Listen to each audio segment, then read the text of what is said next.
All right. Let's get this PowerPoint up.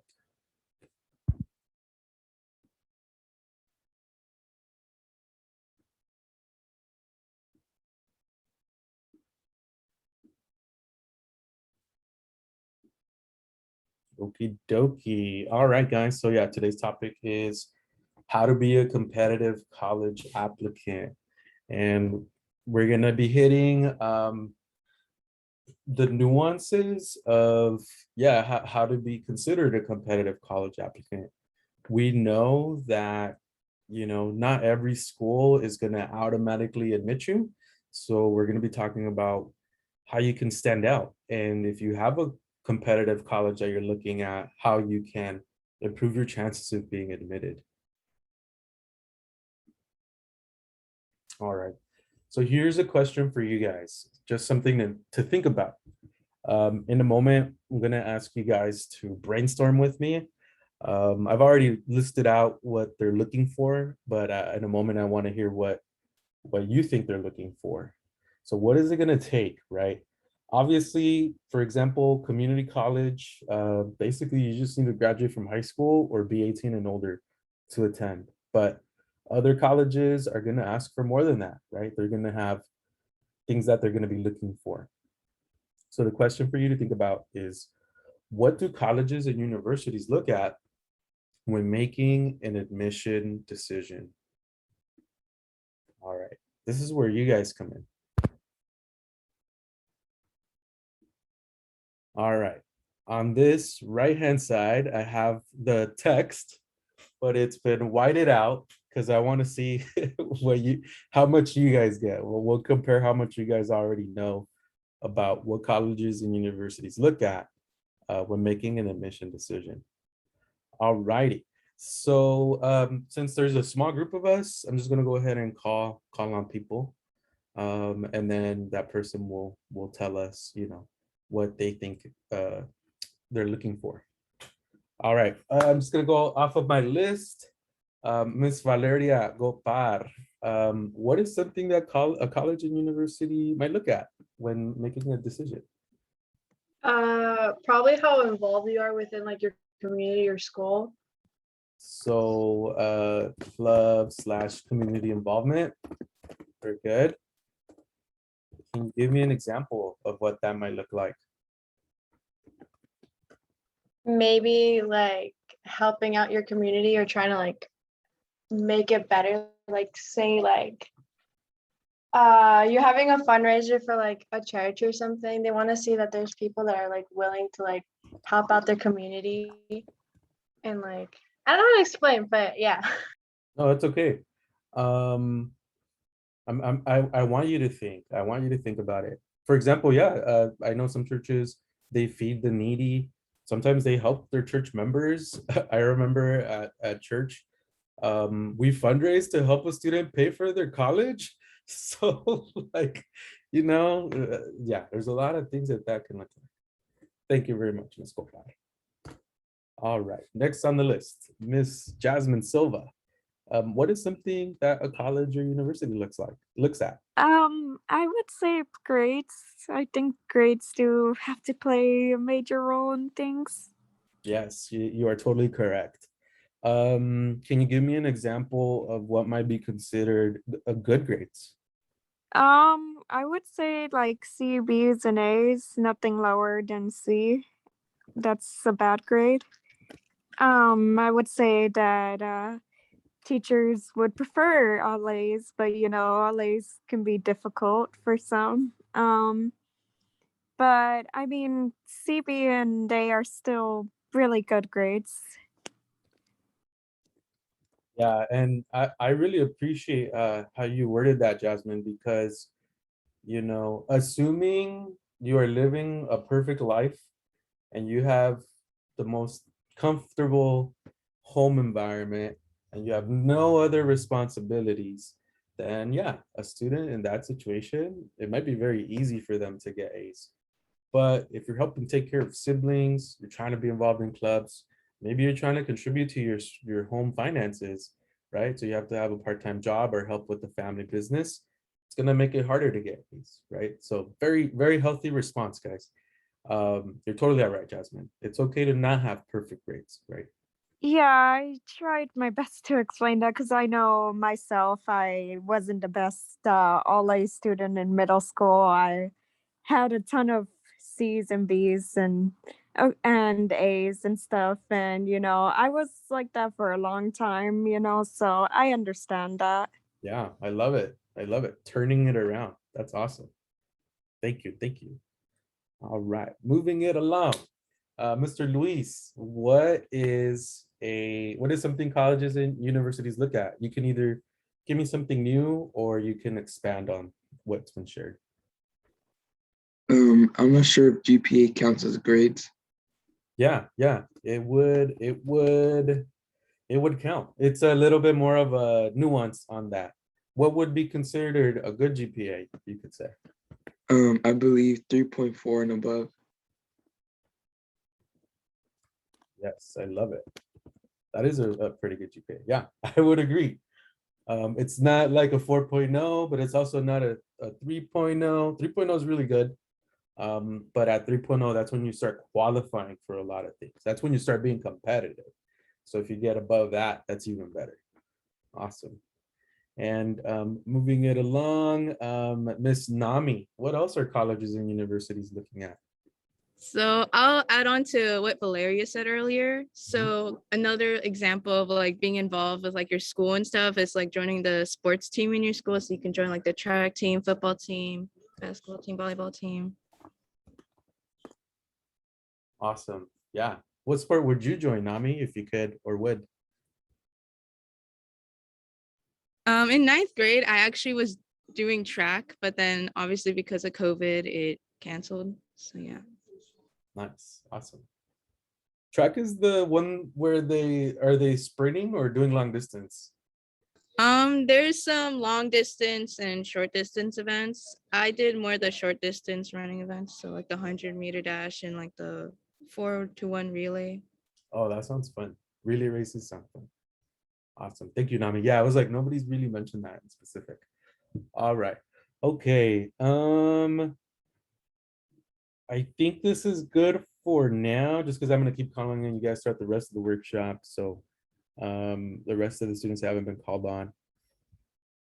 I'll call on you eventually. All right, here it is. Let's see how you guys did.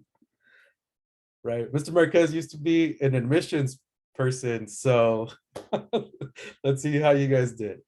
GPA, yes, you guys got that. GPA and grades. Here's something you guys maybe didn't get exactly. I would include it as part of his grades. A factor that colleges and universities are looking at is course selection and rigor, right? Rigorous courses.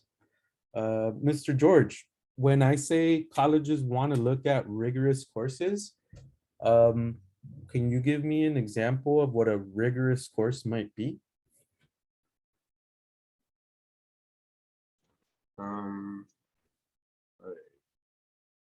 Like they want to look at a course that they like select or something. Like, I'm not really sure what it kind of means.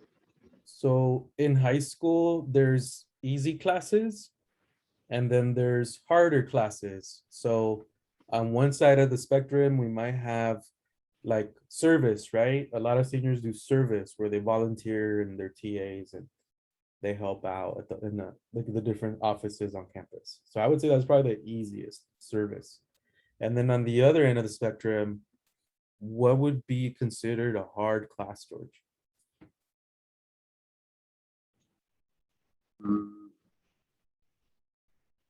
Well, I don't really think of anything. What about any hard classes you're in right now? Or like APs.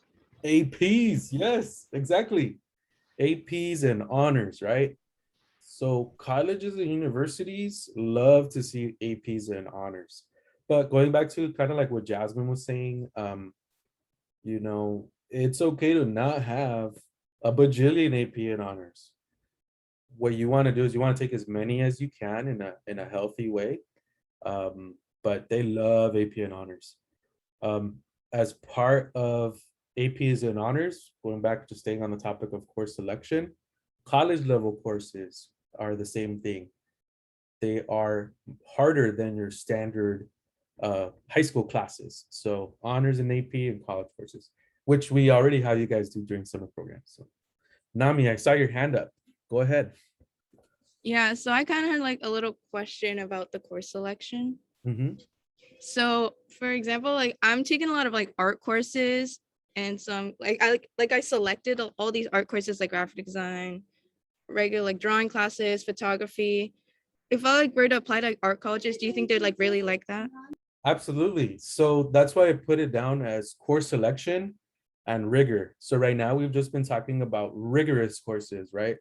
More advanced, harder classes. Course selection refers to, is there a theme? Is there an area that you are very clearly exploring, right?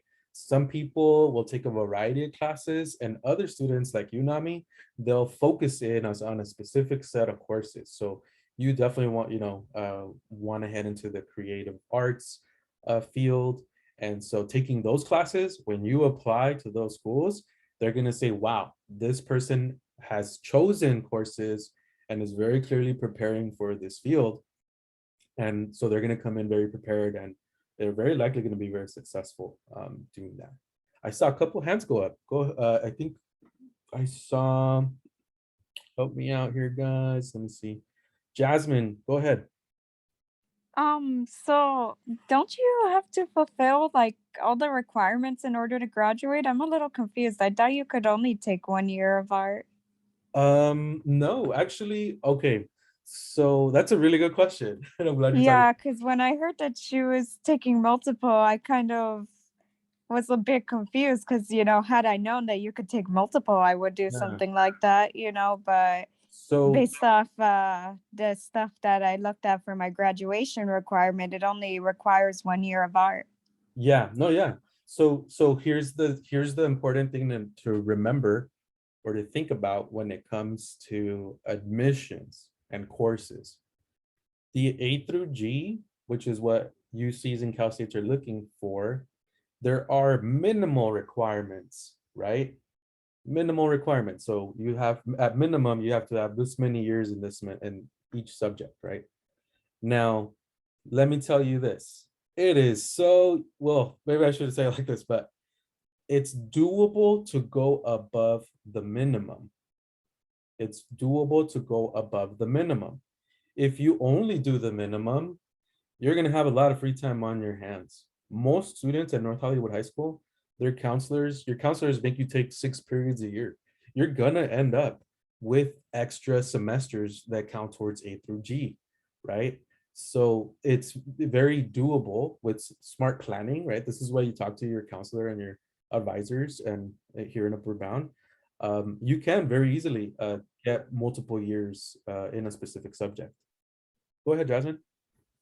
So I noticed on my transcript that I'm 6 months ahead for graduation. Does that mean I have like, I don't know, a chance to take like a specific art related class, for instance, Yeah. during that time? Absolutely. Yeah, if you've been passing all your classes, and most of you guys are doing that, and you're in honors and APs, like you are already ahead.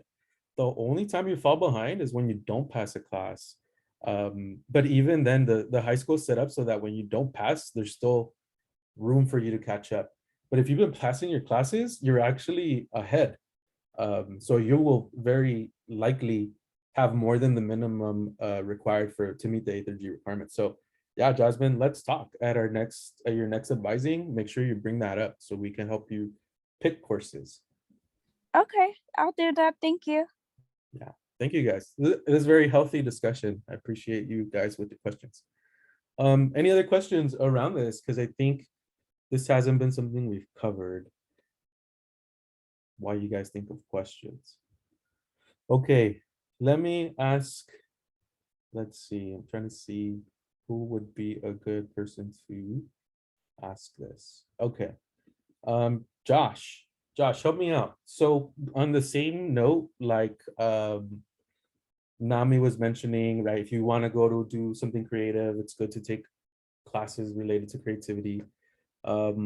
If I wanted to be an engineering student, and what do you think might be some extra classes I should take to show colleges and universities that I'm really serious about studying engineering? You can maybe take like robotics or like an engineering elective, or you can go into HGA, which is Home Engineering Academy. Yeah, there you go, Tommy. Exactly, right? And if the school, if your counselor is only giving you up through algebra 2, and you're like, no, I want to be an engineer, then you should be asking for more math, right? So And there's also the engineering college courses if they offer them. yeah, see, this is wonderful, guys. Yeah, courses available at your high school, courses outside of high school, right?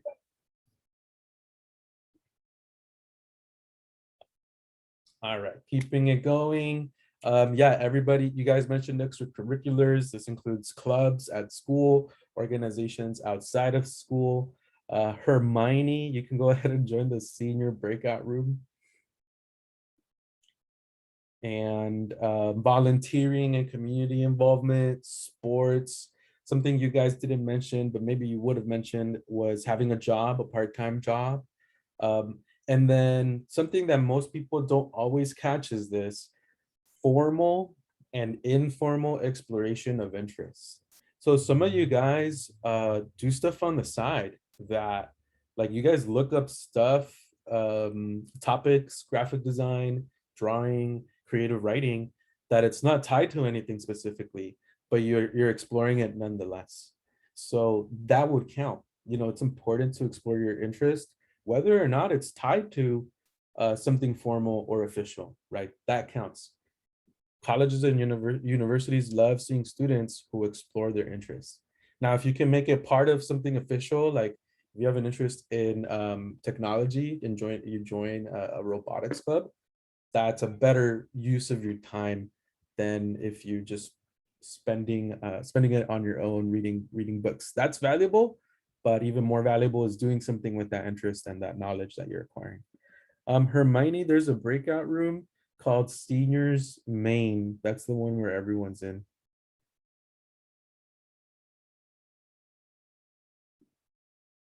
All right. The last thing I'll mention is achievements and recognitions. But honestly, a lot of at near the end of your school career, you'll start accumulating achievements and recognitions, but usually you get them by being involved. So you can't get them if you're not involved, right? So the last thing I'll mention, guys, in terms of involvement, actually, I'll bring it up later. I'll bring it up later because I know I'm going to cover it. All right. So good job. You guys did really good. We had a really good discussion. Let me go into some more nuances that are really important for you guys to know. So one area where there are some important nuances is in the GPA area. So, you know, as you guys know, GPA is calculated from the grades you receive. And A is equal to a 4. And so if you have straight A's, for example, you have a 4.0. If you have B's, that's equal to a 3. If you have straight B's, you're going to have a 3.0, so on and so forth. If you ever want to calculate your GPA or want to know what it is, let us know. We'll eventually have a follow-up workshop on how you can do that. But just generally speaking, what are some important things that you need to know when it comes to GPA? So let me ask you this. Who haven't I asked? We'll restart from the beginning. Let me go back up here. Actually, Josh, I don't think we've heard from you. When it comes to high school GPA, what years of high school do most colleges and universities focus on? Your sophomore and junior year. Yes, exactly. And when they're making that admission decision, how come they're not necessarily looking at senior year? I'm not really sure. No worries. So when you apply, it's the deadline is usually November 30th. are grades available when you submit your application? No. No, final grades are not available. That's why they only look, well, they focus on 10th and 11th. They specifically calculate your admissions GPA from your 10th and 11th year. That doesn't mean 9th grade doesn't count. That doesn't mean 12th grade doesn't count. But when it comes to making that admission decision, for Cal States and UCs, they're specifically focusing on 10th and 11th grade. So you got that right. Thank you. Thank you, Josh. Now, as I mentioned, 10th and 11th, that's the GPA they calculate.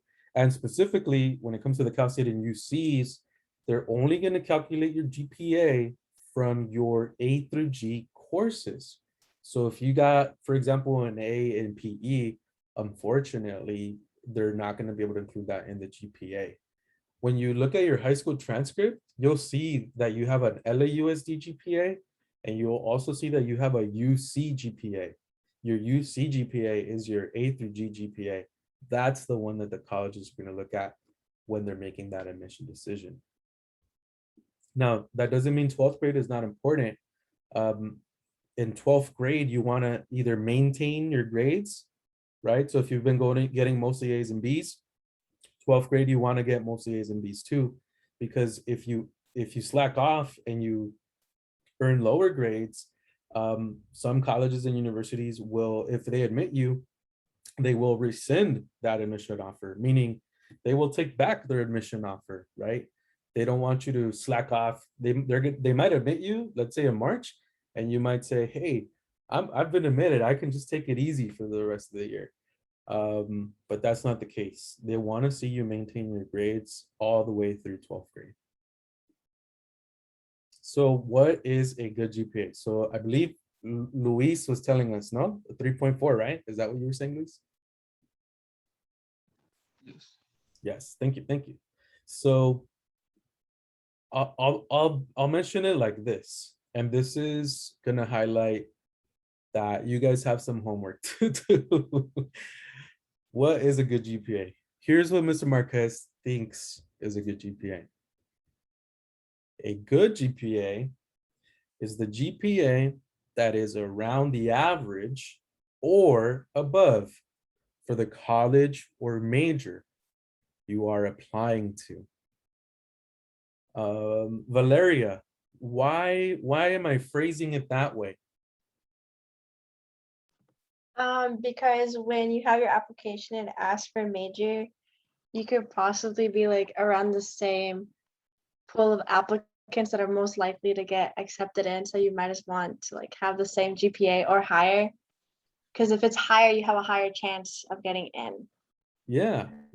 It's kind of like imagine, I'm Nike and I'm hiring runners for my commercial and I want to hire the fastest runners, right? It's like I'm looking for the people with the fastest times, right? So if you're around like the average of everyone's time or you're above it, you're gonna have a better chance of being selected. That doesn't mean that having a lower GPA decreases your chances or eliminates you completely. It just, the higher the GPA, the closer you are around the average or above it, the more likely it is that you will be admitted. And then the reason I left it vague is because average GPAs vary from university to university, right? The average GPA for admission at UCLA is not the same as the average GPA for CSUN. And then even then, within each school, the different majors each have their own different GPA, right? I'll give you an example. At Cal Poly Pomona, the institution I used to work for, the average GPA for a major that no one knew about, plant science, was like a 3.2. So a lot of students were getting in. That major had like a 70% admissions rate. Almost everyone was getting in. Whereas another major, aerospace engineering, very competitive major, the average GPA there was a 4.0, and they had about a 20% admission rate. So even inside a school, the major, the average major, the average GPA for admission for a major can be different. So that's where you kind of do your research. Now, not all colleges will tell you that. Sometimes they'll just say, okay, the GPA for the College of Nursing is this, the GPA for the College of Arts and Humanities is this. And so that's something to go off of. But sometimes they don't tell you the specifics. Sometimes they do. So kind of knowing that is helpful, right? When you're considering where to apply, right? Because you want to apply to some schools that, you know, you want to go to, but maybe you're not there yet. You're not there competitively, but you still want to be considered, and definitely apply to schools that you know you have a good chance of being accepted. A general rule of thumb is to, you know, try to be within plus or minus 0.25. Like your GPA should try to be 0.25 within that average of that major or college, if you can. Miss Jessica Ruiz, thank you so much for joining us. Remind me, are you a sophomore or a junior? Oh, okay, I think she got kicked out and joined back. Okay, never mind. All right, just so you guys know, and just as a refresher for those of you who need it, on the UC side, the minimum GPA is a 3.0, but it's recommended to have a 3.5 or higher. Now, remember, guys, just like we were talking about minimums for A through G, remember those are minimums. Luis, you just got hired. You now have a job. If you could hire someone with minimum qualifications versus someone who has demonstrated experience, who would you hire? The person that has the proven record or the person that has the minimal qualifications? The one that has like the more qualifications for the job. So that's what the colleges are thinking too. So again, just remember, just because there's a minimum doesn't mean that that's where you want to be. Now, we have had students admitted at the minimum, right? So it is a thing, but to improve your chances, again, the higher the GPA, the better. On the Cal State side, it's a little bit different. There's some nuances there. So the minimum GPA to qualify for Cal State is 2.0. But if you have a 2.0, they're going to be looking at something called supplemental factors. So they're going to be looking at how you're doing in your A through G courses specifically. Do you have outside school involvements? They might look at your family situation, the community that you live in. So yeah, that's a whole other topic, but again, you can qualify, but again, it's not going to be a guarantee. Now for Cal State, to officially be eligible, no questions asked, you can, if you have a 2.5 minimum, then you're officially eligible for the Cal State system. And you don't have to have all of those other extras in order to be considered for admission. So that's kind of the one you should shoot for, 2.5 minimum, but remember that minimum might not get you into the campus of your choice, right? So you will get an offer, but maybe not to the major or the campus of your choice. And then, of course, lastly, for the private schools, it's going to vary, right? It's going to vary. That's where you have to do your homework. A school like USC, let's see, going back down the list. Jasmine, what do you think is the GPA to get into USC? I'm not exactly sure, but I would say like higher than a 3.0. I would say like a 3.4 is good, like I believe Lewis said. But if you could get higher than a 3.4, I think you'd look extra good. Yeah, just like there are competitive Cal States and competitive UCs in the private sector and the out-of-state sector, there's competitive schools. So yeah, USC definitely above a 3.0 is where you want to be. Again, the higher the better. I don't know if you guys remember the USC panel. Some of the panelists were sharing with us that, you know, you don't have to have the perfect GPA, but if your GPA isn't super high, like it's a 3.0 exactly, like that's where you definitely want to have all those extracurriculars, right? All right. We got about 20 minutes left. I think we're gonna skip this activity. Let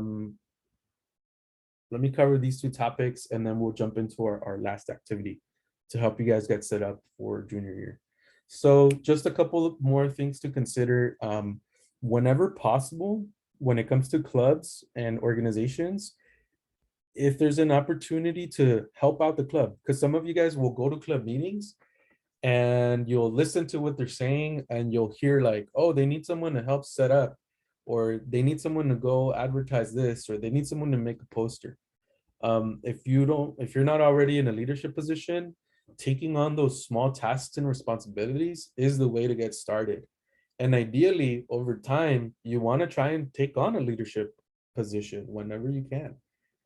Being in that position is going to challenge you to be responsible and to develop those leadership skills, communication skills, teamwork skills. And then kind of like Ms. Flores was saying, our senior, that there's a lot of ways that leadership, that you can be a leader, right? Some people lead from the front, right? Some people lead from the middle, and some people lead from behind the scenes, right? We need all sorts of people, right, to contribute to the clubs that are on campus. Sports, if you're in sports, I know sports can sometimes be very demanding and they'll pull you, they'll demand a lot of your time. I know I've had to write letters for students so that they could come to tutoring. But yeah, that's all I'll say is have a balance. Sports are good, physical activity is really good for you, but also have a balance in terms of academics. I'll tell you right now that at least 70 to 80% of an admissions decision is solely your GPA, right? So you could be doing all these things and you could be involved in 10 clubs, but if your GPA is not there, they're not even going to look at your application. So get that GPA to be as strong as possible, while also balancing it with all of these things. Now, something to help you guys out also for when it comes to volunteer and community involvement, there's a big misconception that people think that you have to have it, that if you don't have volunteer or community involvement, that you're not going to be considered at all. And that is not true. Of all of these different things you can do, clubs, sports, volunteer, having a part-time job, my recommendation, do the things that you like, do the things that you're interested in. Don't do something because someone's telling you to do it. Even here, I'm recommending that you take a leadership position, right? But what if that time could have been invested developing your drawing skills, your filmmaking skills, right? So there's no specific formula, like be involved in one club and do one community service and, there's no specific formula. The most important thing is that you have a healthy balance between your academics and that you're active outside of class. If you have a 4.0 GPA, but you don't have extracurriculars whatsoever, you might get into some UCs and definitely on the Cal States because they don't really look at extracurriculars in admissions. But you're gonna have a harder time versus someone whose GPA is slightly lower, but they have these extracurriculars. Yes, ma'am. Go ahead, Jasmine. So what if we have like a 3.8, for instance, but we don't exactly know really any extracurricular for the moment? What are some things we could do? I am so glad you asked. So Jasmine, I know you do gymnastics. That counts, right? Oh, it does? Because Yeah. I didn't think it would. Yeah, anything that keeps you active outside of class. And remember what I said, whether or not it's related to something formal or informal, if it's keeping you active outside of class, that counts. So definitely, absolutely, gymnastic counts. Okay. Because the reason why I asked is because I don't really know too many extracurriculars, if I'm being honest. I would like to do leadership, but I heard that I would have to wait till second semester to get the form. Yeah, And then only then I can't take it till senior year. So I don't think I've really done extracurriculars because I don't really know them. yeah, Is there anything I could do yes. to help with that? Yeah, that's actually our next topic. So here we go. Let me get out of this view. Some of you guys are already involved, some of you guys are not. So this is basically your last call to get involved as juniors, right? You should continue your involvement through senior year because when you're applying to scholarships, you do that near the end of senior year usually. So all of the involvement that you're continuing to do through senior year is going to be important. So let's look at that together. In one moment, I am going to go ahead and actually let's start here. Let's start with this. All right. So since this is basically your last call to get involved, and I've had juniors do that. Junior year was the year they got involved. Here is basically, if you want like an easy way,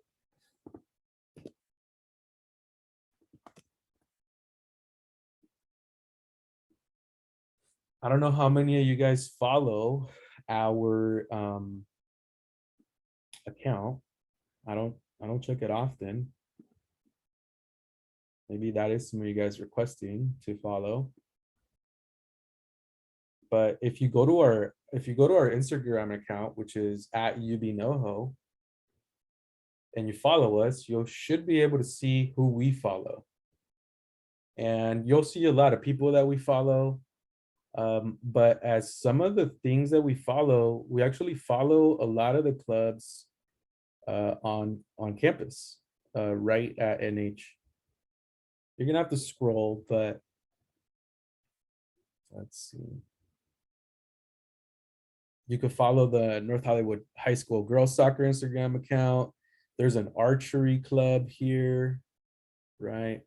So if you scroll, you can easily find these Instagram accounts. It might take you a little while, but this is one way to do it, right? The other thing that I'm going to show you, and I'll share this file with you in the chat, via the chat, is here's a list of all the clubs at North Hollywood High School. Now, this listing is a couple years old. Some of these clubs may or may not be around. And if I'm not mistaken, there is a club rush happening in about a week or two. Club rushes usually happen during lunch.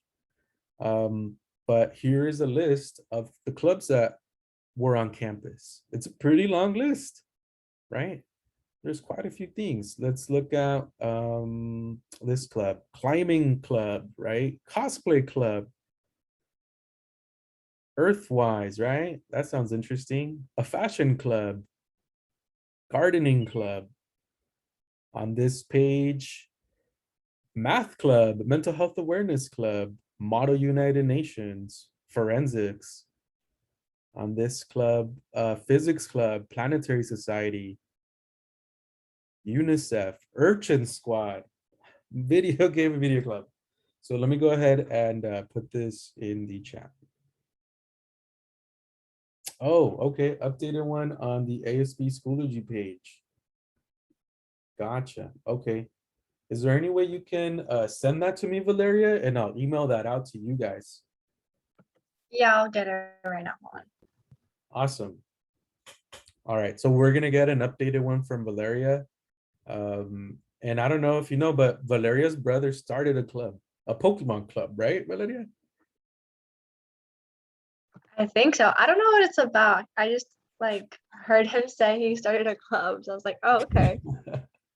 So yeah, some clubs are a little bit more formal and some of them are for fun. So participate in whatever seems interesting to you. All right, so that's that. Valeria's gonna get us that and we'll share that out. So yeah, just to give you guys some ideas. Here's our Instagram handle. It's pretty easy, at UBNoho.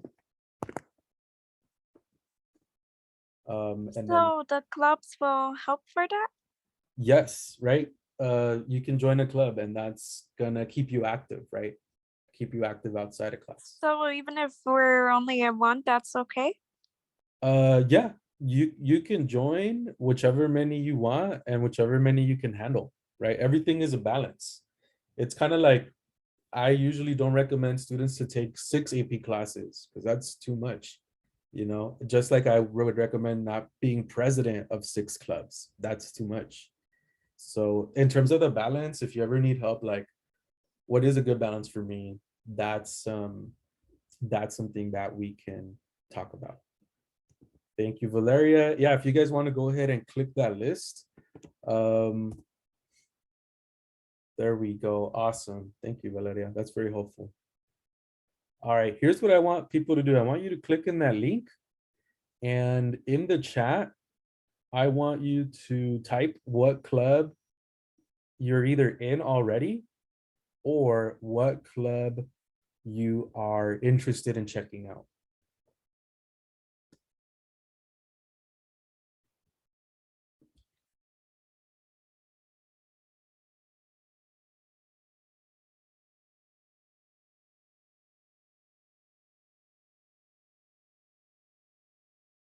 All right, I'll give you guys a minute and I will be right back.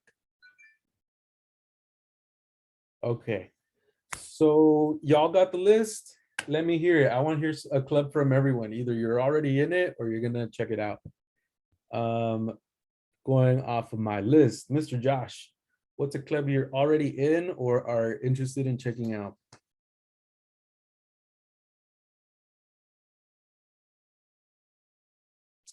I'm still looking at them. Okay, we'll come back to you. Valeria, give me a club.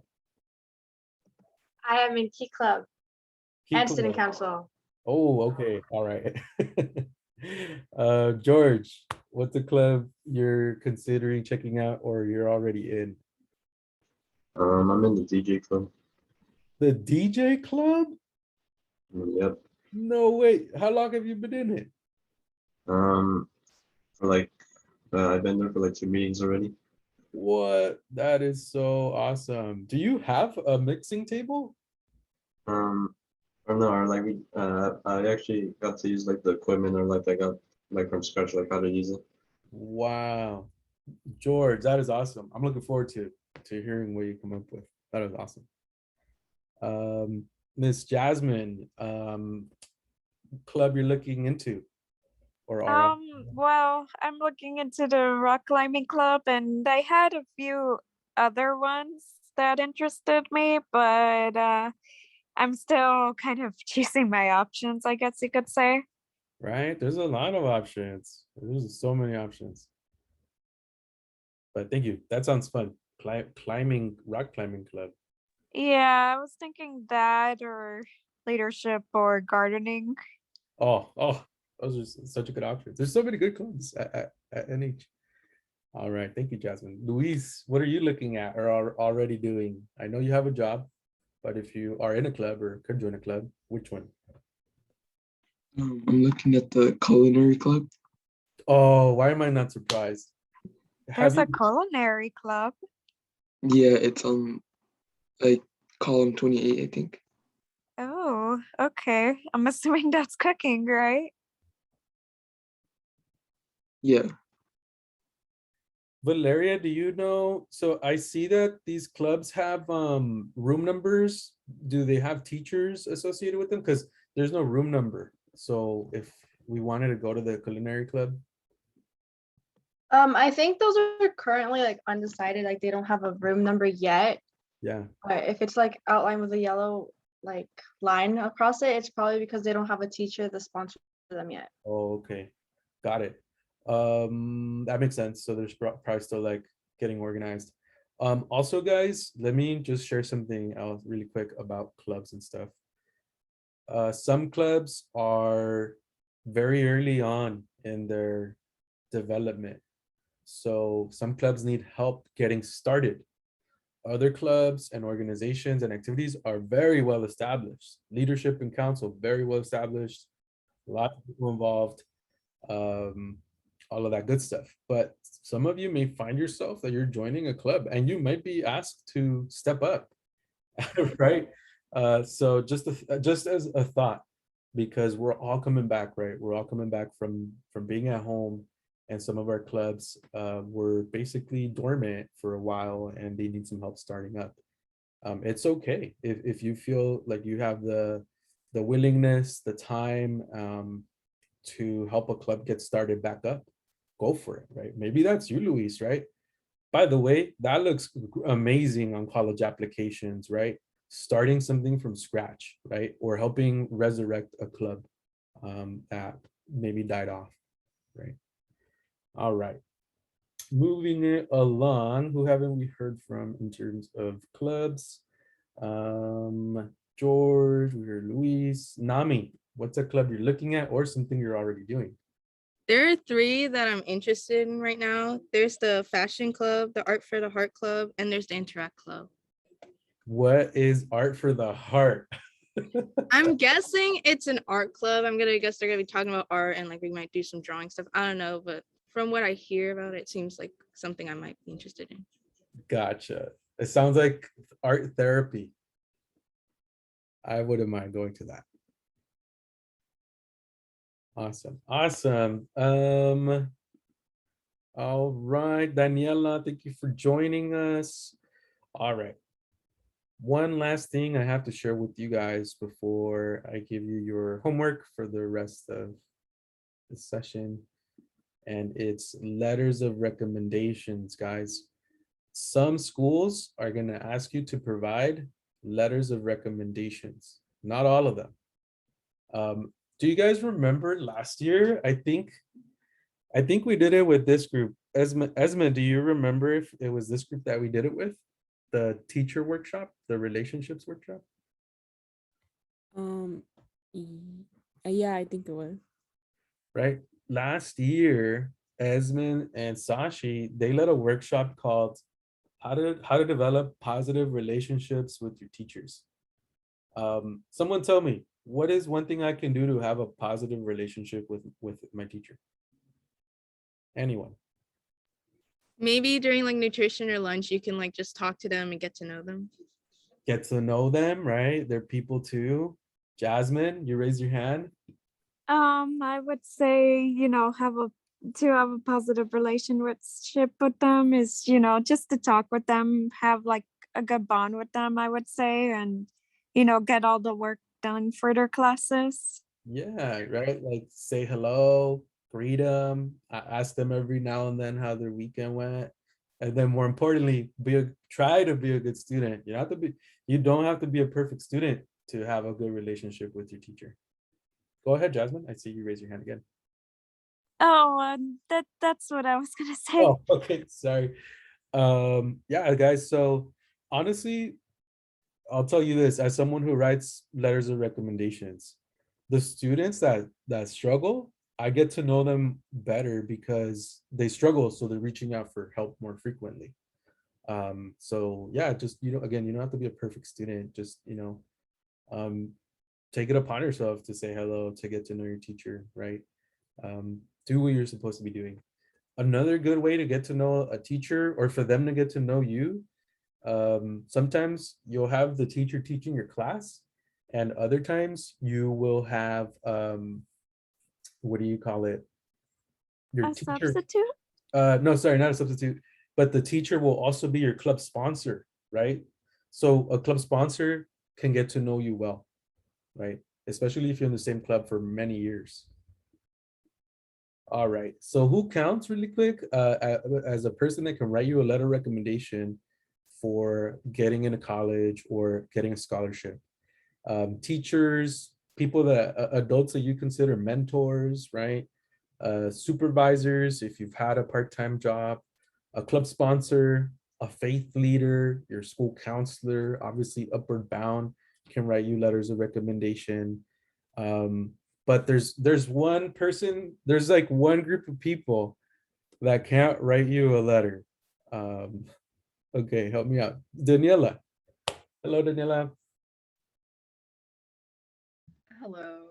Who is someone you should not ask for a letter of recommendation?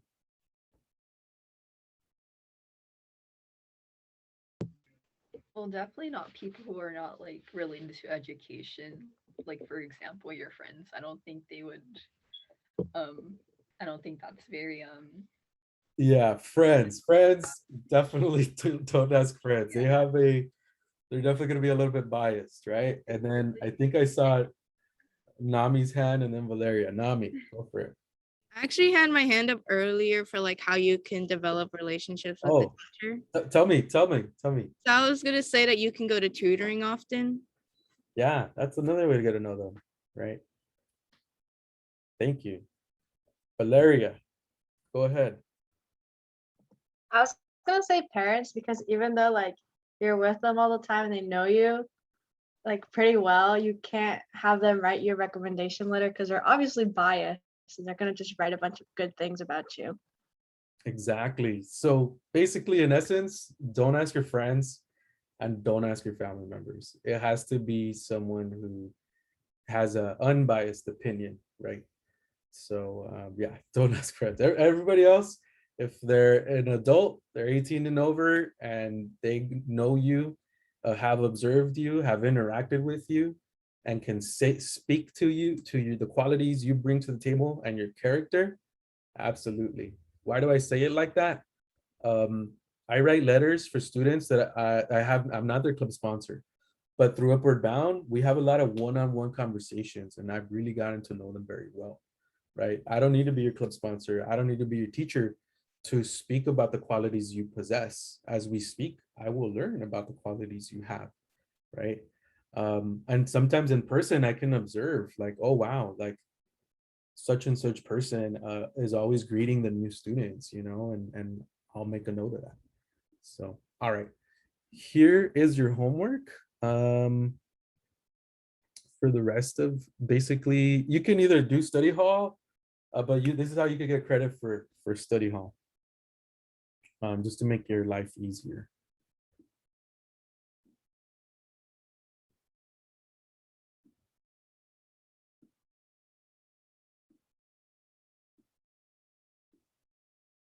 Okay. All right. In a moment, I'm gonna share a document with you in the chat, and you're gonna get started in filling this out. This is called a brag sheet. What is a brag sheet? Has anyone heard of what a brag sheet is? it's like a paper like it prepares you like for college. Like for example, you could like put like the amount of AP classes you took, the SAT scores you took, and then there's also options if you took in like college courses, you could like note them down. There's also you could put the people that you would yourself will go to like that would recommend you. So like someone could put like their teacher's information, their email. So then later on you could give it to like a college, I believe. Yeah. And Yeah. that just helps you prepare yourself.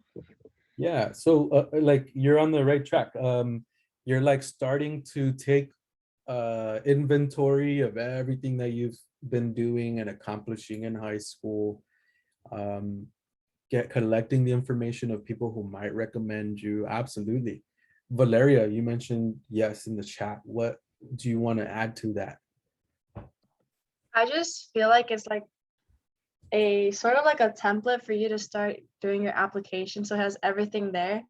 So when you're filling out your application, you don't have to really think, it's just right in front of you. Exactly. Yes. So combining what you just said, like collecting everything that would eventually go on your college application, right? It's called a brag sheet for a reason, right? It's to show you off, and you want to show off in your college applications. Combining that with what Daniela just shared, it's going to involve your teachers. So you put it together. This is kind of like you almost like pre-filling a college application out. But normally this is helpful for you, but it's also helpful for people that you might ask for a letter of recommendation. So let's go ahead and look at this really quick. And I'll tell you exactly what your homework is for today, and we'll count that for tutoring. So this is a brag sheet template that we have. It's quite useful. On the first page is all of your basic information. The only thing you might not have to fill out right now is your high school GPA, CSU and UC GPA, right? Because it's not finalized. But definitely fill out the name section. Right, so this is kind of like what Daniela was saying. Here you can list all your high school activities, right? It might be tricky to mark it. Yeah, you might have a hard time, but do your best to maybe write down when you were involved in either the description. Yeah, I would say do it in the description. But yeah, this page is dedicated to high school activities. There's a short description as to what, if you're stuck and not sure what counts, what you can list there.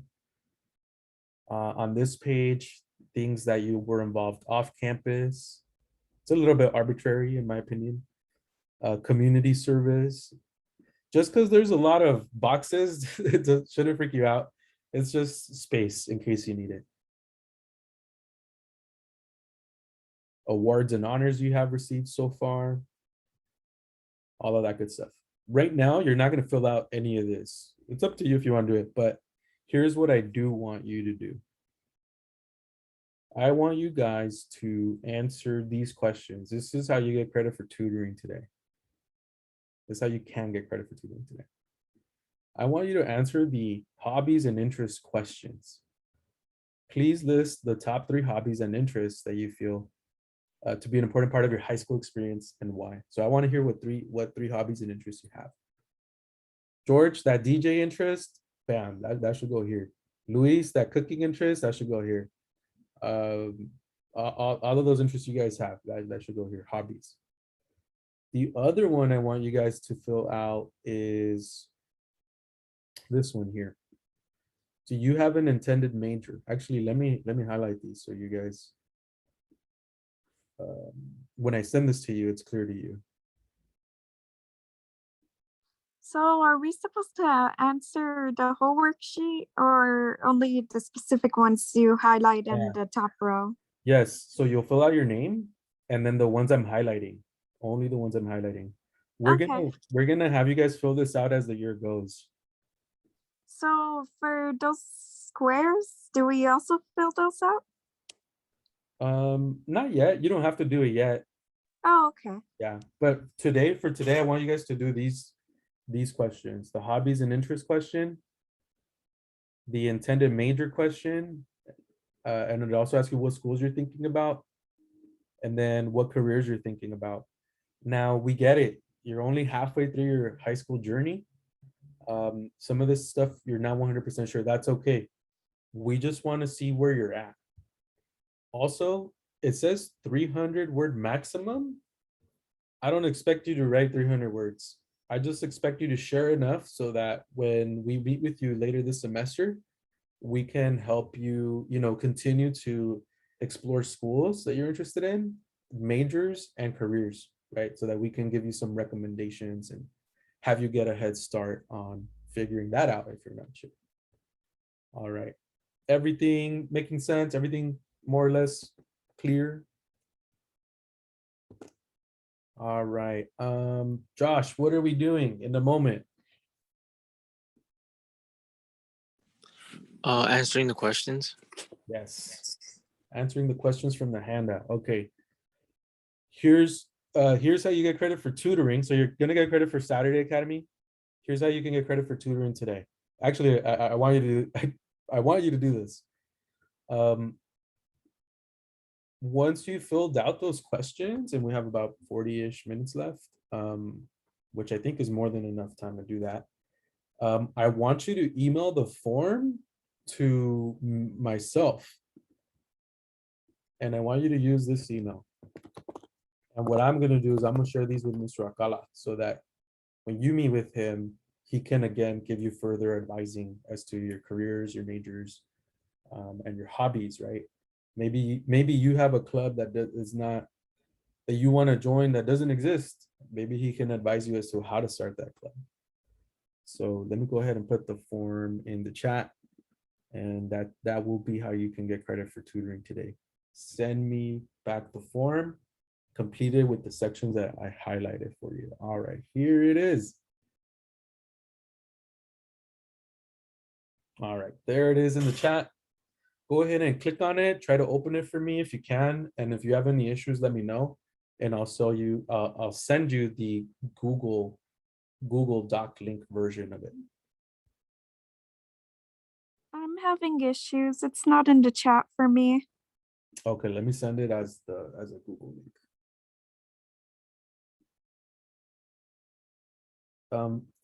For the Google link, you're gonna have to save it to your Google Drive, and you can either send me the file or you can send me the link once you've made a copy of it to your drive. Okay. There it is as a Google Doc link.